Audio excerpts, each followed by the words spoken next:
Hey everyone, my name is Keisha G. I am from Group 3, and today, me, Hope, and Victoria will be talking to you guys about Chapter 11, which is Global Location Decisions.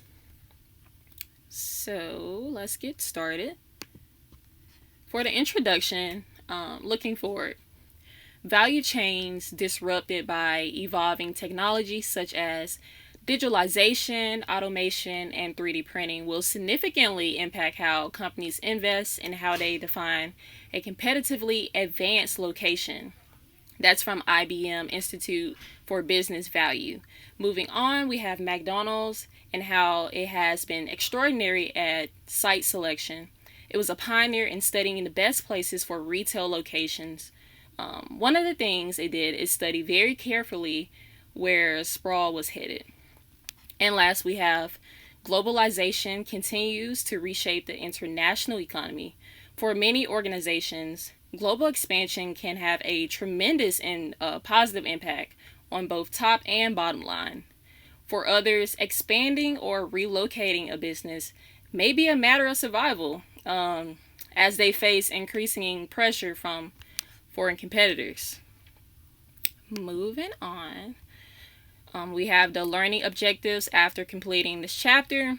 We want you guys to know how to explain the impact of global location decisions on supply chain, identify the factors influencing location decisions, understand the impact of the regional trade agreements on location decisions, use several locations evaluation models, understand the advantages of business clusters, and last, explain the impact of sustainable development on facility locations. Okay, so we have SCM profile, Amazon's global logistics facilities network. First, we have facility location must be a part of the firm's supply chain strategy.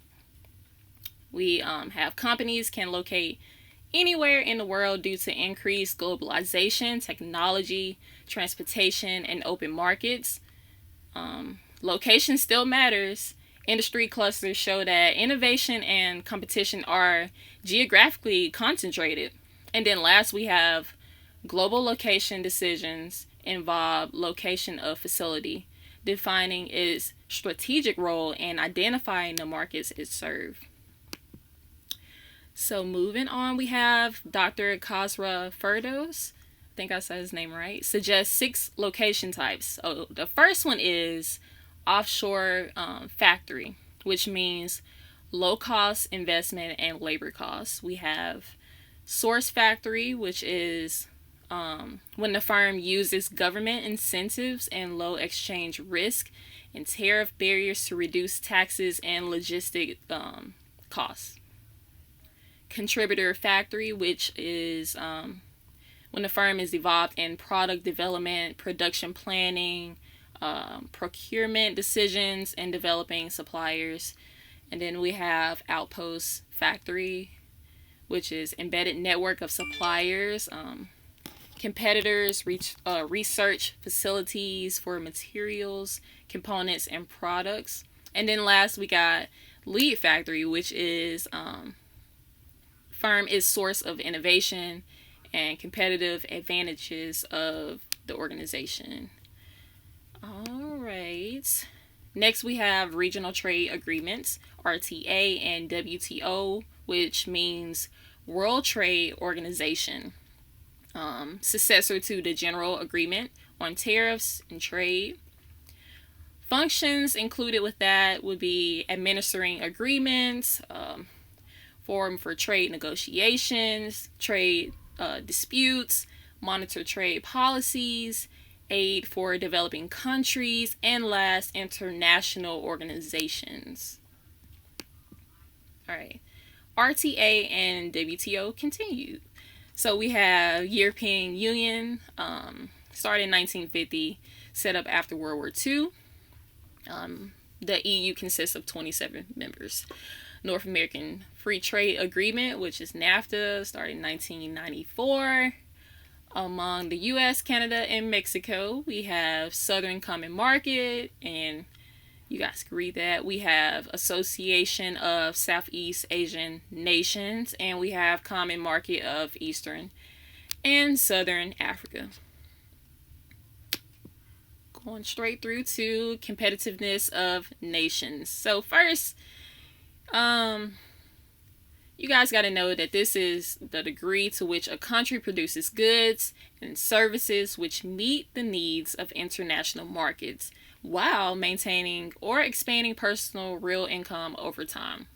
It's made up of 323 criteria groups into 4 factors, which those 4 factors include economic performance, government efficiency, business efficiency, and infrastructure. Moving on. All right, so you might ask, Keisha, okay, what's the 12 pillars of competitiveness? Well, you got institutions, infrastructure, macroeconomic stability, health and primary education, higher education and training, goods market efficiency, labor market efficiency, financial market sophistication, technological readiness, and market size. You got business sophistication, and last you got innovation. Moving on to government taxes and incentives. Now, just know that there are several levels of government that must be considered when evaluating potential locations. Countries with high tariffs discourage importing goods into the country. High tariffs encourage multinational corporations to produce locally, and many countries have foreign trade zones, which FTZs, where materials are imported duty free as inputs to production.